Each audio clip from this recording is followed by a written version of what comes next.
he was only in Logan Point a short time, and she met him. He remembered her because, he was this guy that was an alcoholic and a new Christian, and he was just 17, and he was in the youth group and she came up to him, and he will never forget, he never forgot her smile and how she tried to include him.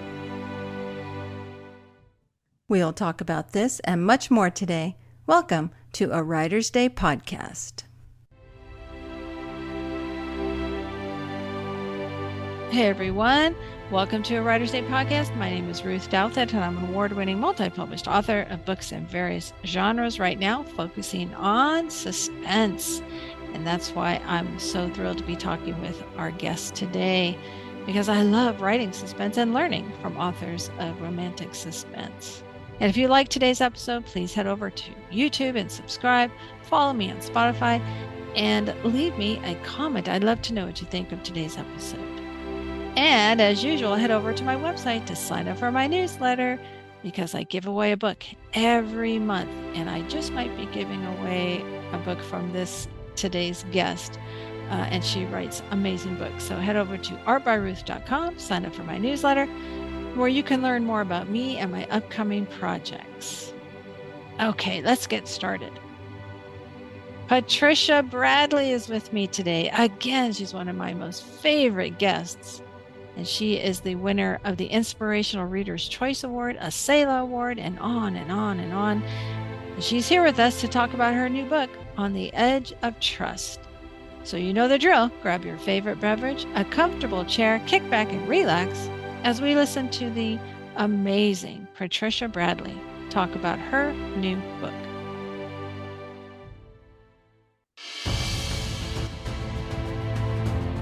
Hey everyone, welcome back to Writer's Day. I'm so excited to have best-selling author Patricia Bradley with me again today. Welcome back, Patricia. Thank you. It's a pleasure to be here. We always have a lot of fun. Yes, we do, because you write these amazing suspense books, and I'm brand new to the genre. I love writing them now, so I love picking your brain about how to go about writing an amazing suspense story. You and my daughter. Oh, really? Yeah, she has just started writing, and she first wrote a romance, and I said, I'm surprised you didn't want to write a romantic suspense. She said, it'd be too hard. After she got that written, and so I was helping her because she's a brand new author and has a lot to learn. And so last weekend she said, hey, guess what? I'm writing a romantic suspense. And she sent me the first chapter, and it was really good. I was very impressed. Right on. That's wonderful. Does she get inspiration from your books? I hope so. She reads them. She does read them all. Oh, wonderful. Well, I know I did. I've read a couple of yours, and you inspired me.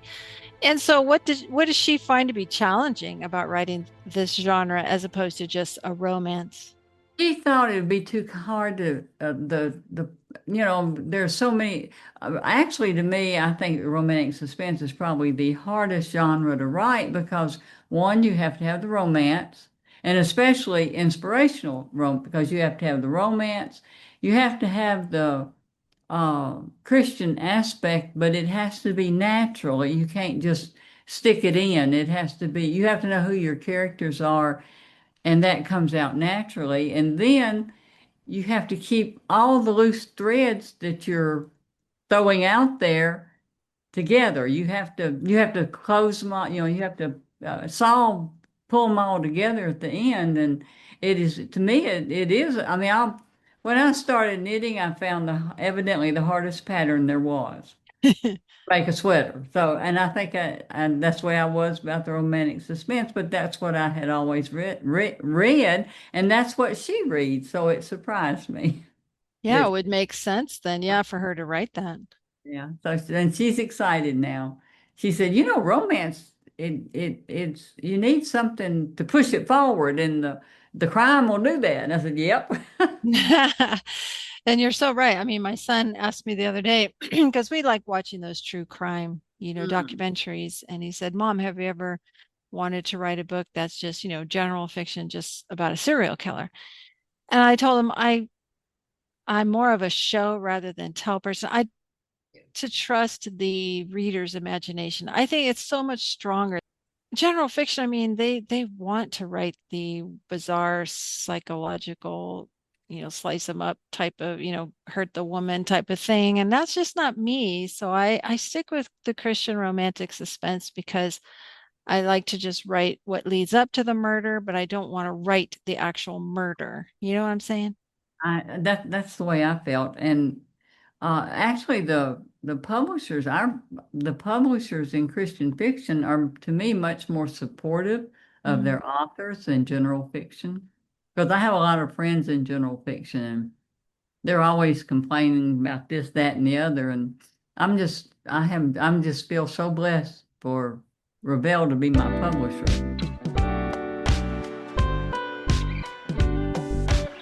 Let's talk about On the Edge of Trust, your latest book in the Logan Point series. So tell us about this story. Okay.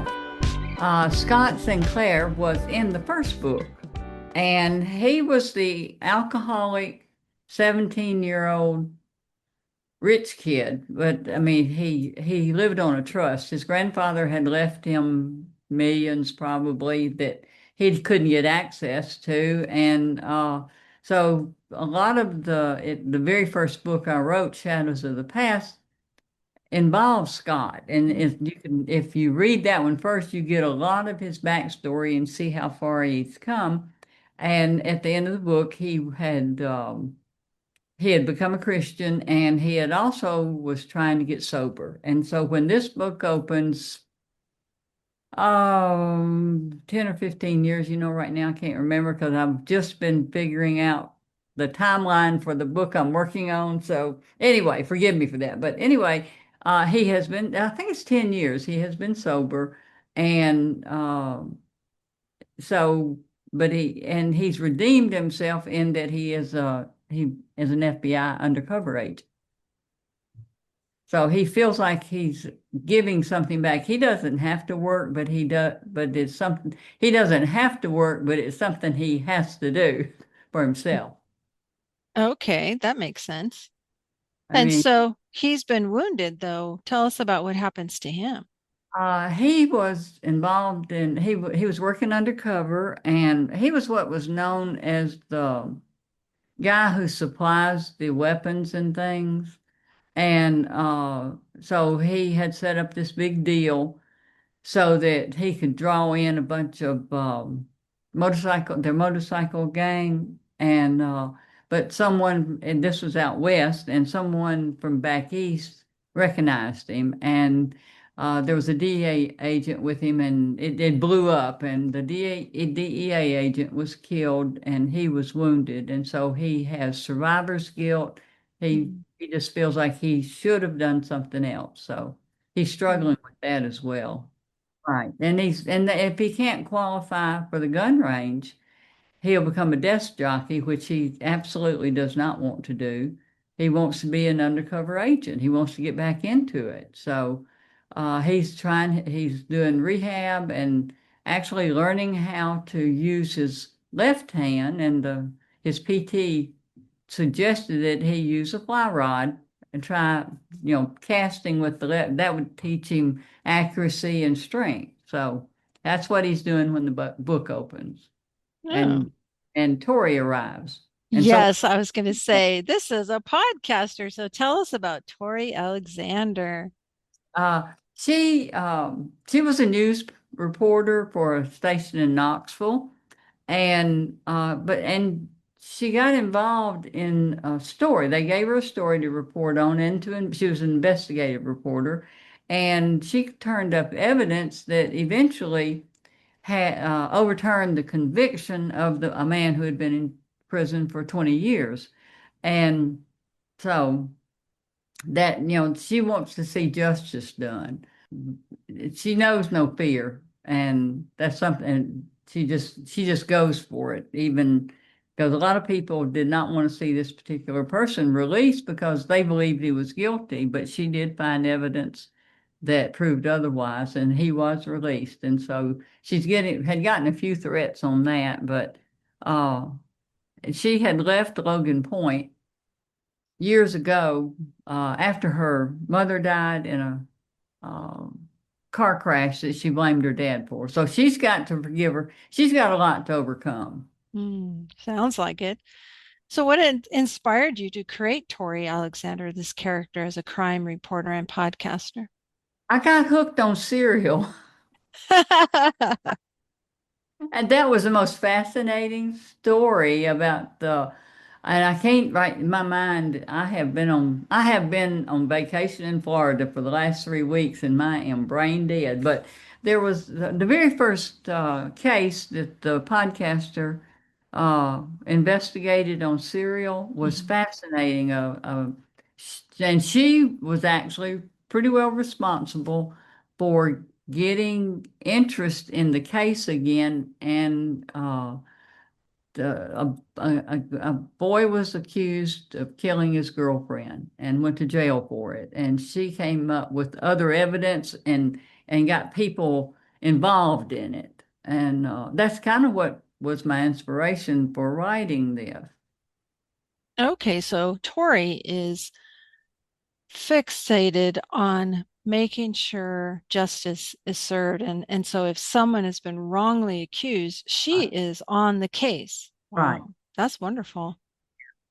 So and then her nephew is accused is a person of interest Mm. in a murder that opens the book, and she's afraid that he will be maybe railroaded, and she came back to make sure that didn't happen and to investigate, and also she the person that she got released. That means that the murderer was still out there, Mm. and she wanted to find out who it was. So it Oh, would erase any doubts that the man who was freed was guilty. okay. But that makes police nervous when ordinary citizens go out and start to investigate. True. And also it makes the killer nervous. And actually the person who was murdered lived in Logan Point. He was murdered in Memphis, but uh, she always believed that someone in Logan Point had killed him. So that's why that was also what she was coming back for, to investigate that. Okay. So when Scott and Tori come together, Uh, do sparks fly? well, more than that, bullets are flying. She well, someone had set fire to her studio, and they tried to burn it down. And so then she got the call that her nephew needed her to come, and she left Knoxville and drove to Logan Point. And when there's a lake, it's Logan Point Lake, and I think. Uh, anyway, she stopped off at the lake because she wasn't looking forward to getting home and encountering her dad, and they had a lot of conflict. Mm. And so she stops at the lake, and someone pulls up and starts firing at her. Well, Scott's there practicing his casting, and he starts firing. He has his gun with him, and he's shooting, but he couldn't hit the side of the barn at this point. So she had telling him, "Give me the gun." Anyway, the bad guy leaves, and they call the sheriff, and so they begin that investigation. And the sheriff actually asked him to kind of look out for her and uh, make sure that she's okay, because Scott's FBI after all, and Mm. Logan Point doesn't have the resources to put protective detail on someone. Mm. So one thing your daughter will learn that I learned is backstory to your Right. characters, making sure they have those dark moments. And in your story, alcoholism or recovering from alcoholism seems to be something that connects Scott to Tori because her father is a recovering alcoholic and so is Scott. So what made you have that as part of the conflict in their lives? Well, I wanted her to say she would never date a recovering alcoholic because they always fell off the wagon. And that's basically, she had to have a reason to not trust a recovering alcoholic. And I thought, well, if she thought her dad was responsible for her mother's death because he had fallen off the wagon, that would make her not trust, make it hard for her it'd be hard for her to overcome that. And it was. Mm. And she's very headstrong. It's difficult for her to rely on someone, right? Because of what her dad did. Right. But now she has to rely on Scott. And so, And she doesn't like that. I mean, when you're independent, when you've always had to do things yourself, you you don't want to rely on someone. It's hard, including God, and that's what she doesn't want to do. Is she's kind of lost her faith. She hadn't lost her faith, but she's stumbling. She's trying to come to grips with what happened because not only did her mother die, not long after that, her fiance was uh, killed in a robbery, and these are two people, fine, good people. Why, God, why? And we don't always get that answer to that why. hmm wow. So she's gone through a lot. Yeah. And as your daughter will learn, and I have learned over the years too, creating characters, making them go through some trauma helps the reader relate to them as well. You'll get a reader out there who will relate to her, and that's what makes them want to read on to see how this character resolves those You had to be issues. So, mean. You had to be mean to your characters. yeah, you have to beat them up, but make them human because we're all human, and nobody wants to read a story about two perfect people with perfect lives. We all go through trauma. Yeah. We all do. If you're not in uh, something traumatic, you're either in it, just going into it, or just coming out. hmm Exactly. And I had a writing student ask me one time, why? Why do you have to keep beating up these characters? Why do you have to give them these dark moments? And I said, because that's what informs the behavior that they're doing right now as you're reading them. It makes the reader ask, why is this person so stubborn? Or why is she this way? Why is she that way? And then when you find out what happened to her in her past, it makes the reader understand, oh, now I get why she's that way. And, that makes them relatable. See? Yeah, that's right. I totally agree. So this is wonderful that you made them so relatable. So even though we're writing Christian romantic suspense, we have to have some themes in our story. So what are some of the themes that run through On the Edge of Trust? One of them is forgiveness, and most of my books, forgiveness is a biggie. Um, there's also the themes, tropes are themes. Those tropes of coming home. She's returning home after 10 years. Um, Maybe like enemies to friends or something. not enemies, but friends to more. Okay. 'Cause they really weren't. She had a crush on him back in high school, and but just briefly, because he was only in Logan Point a short time, and she met him. He remembered her because he was this guy that was an alcoholic and a new Christian, and he was just 17, and he was in the youth group or the older, the in between, and she came up to him, and he will never forget. He never forgot her smile and how she tried to include him. hmm Everybody else was more or less avoiding him because he'd been in all this trouble. And so he had remembered her. They didn't know each other long enough to have a crush, except she kind of did because he was so good looking. Of course. Yeah. So that brings me to my next thing is writing those romantic elements, even though it's a suspense, finding that balance. So one thing that I'm learning, and I'm sure your daughter's going to find out, is there it can be very complicated. You're writing the suspense, you've got the momentum going, and then you have to slow it down for a little bit of a romantic, tension or something. And then you have to speed it up again to get that suspense going. But there are some things you cannot do in Christian romantic suspense. So tell us a little bit about how you balance that, the romantic elements with the suspense, and what some of those no-nos are in Christian romance. Okay, well, I can start with the no-nos first, is the cursing.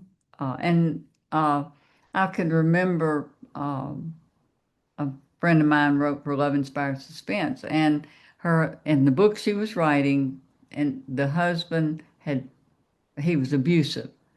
And she finally got the courage to leave, and he told her, "You can't." He told her, he said, "You can't make it without me." And she originally wrote it, she looked him in the eye and said, "You go to hell."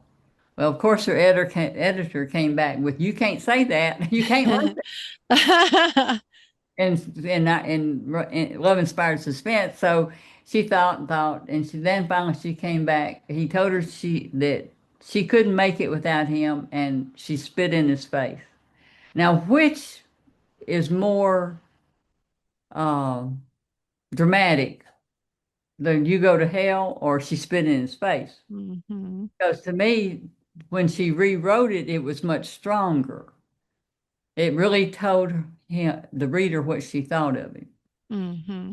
So, I mean, I think the using curse words is really lazy, Yeah. because it's much easier to do that than it is to come up with something original. And Yeah, I've seen writers do where yeah, they say, and she let off a string of curse words that would make a sailor blush. You could do things like that. There's tricks that you can do. you can get around that, but I don't even like to do that because that's become a cliche. So I want to try to do something just a little bit different. But, and also, as far as the romance, I just actually, I commented on the Kill Zone blog, which is an excellent blog for writers, and they were talking about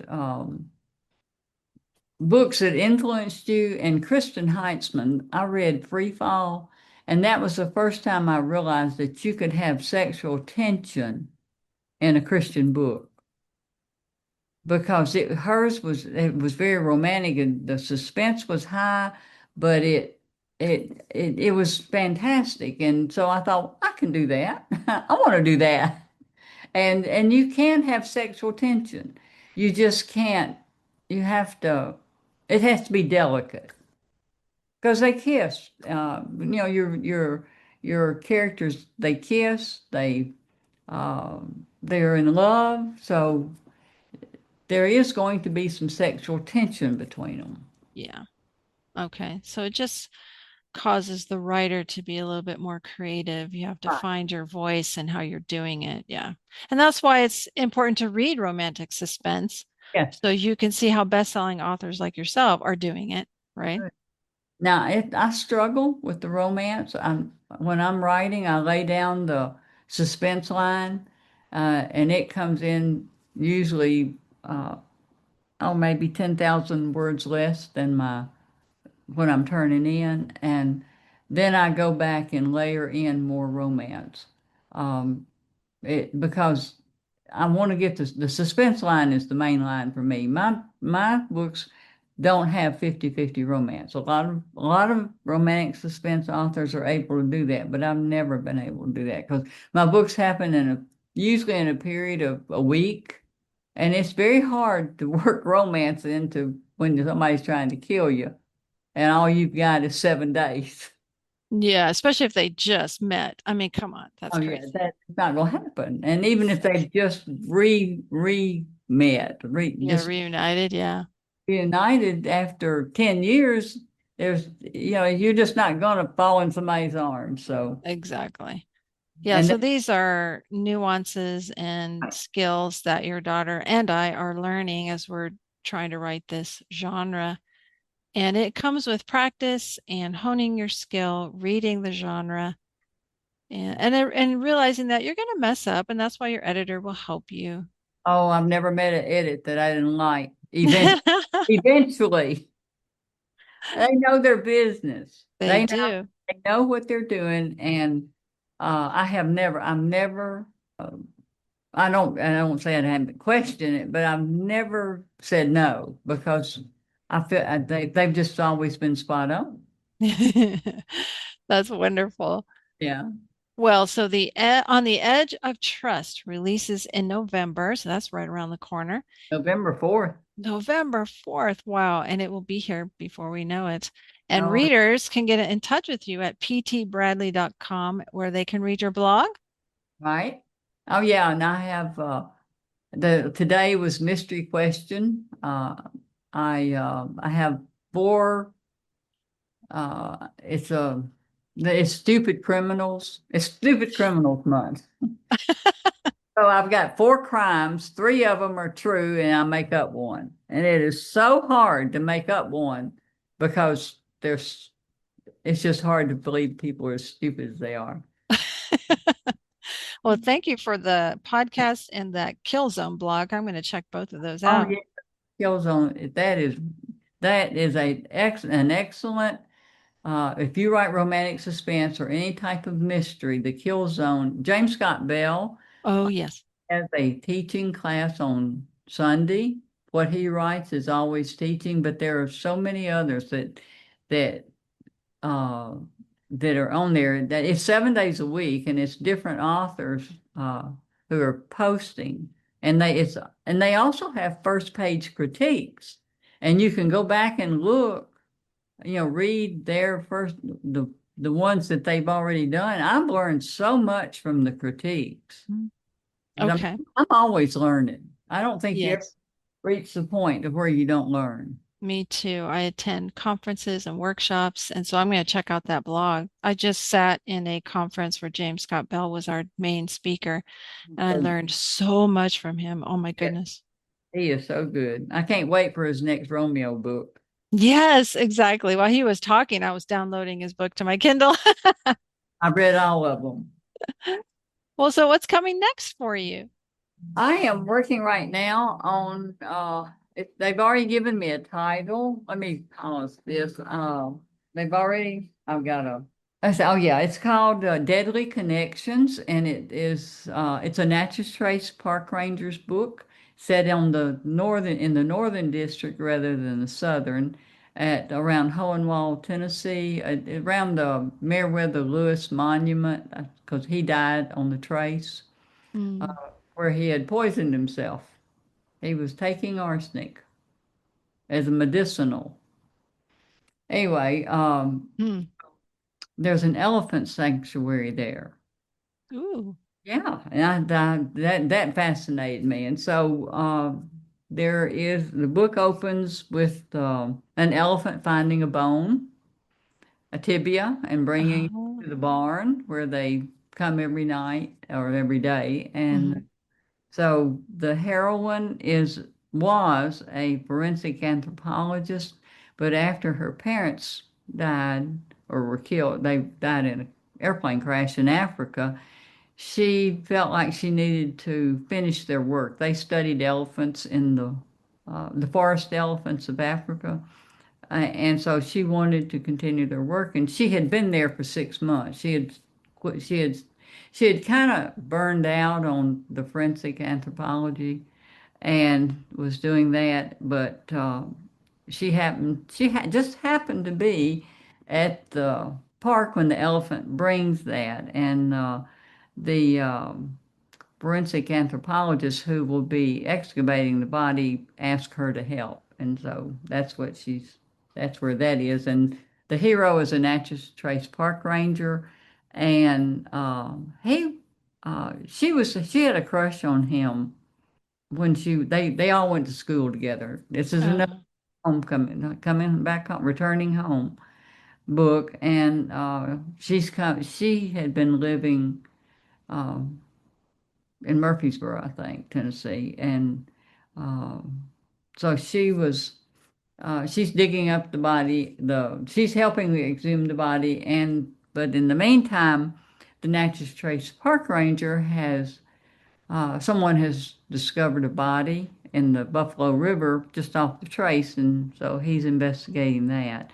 And he just happens to have on be wearing an elephant sanctuary uniform. So if Oh.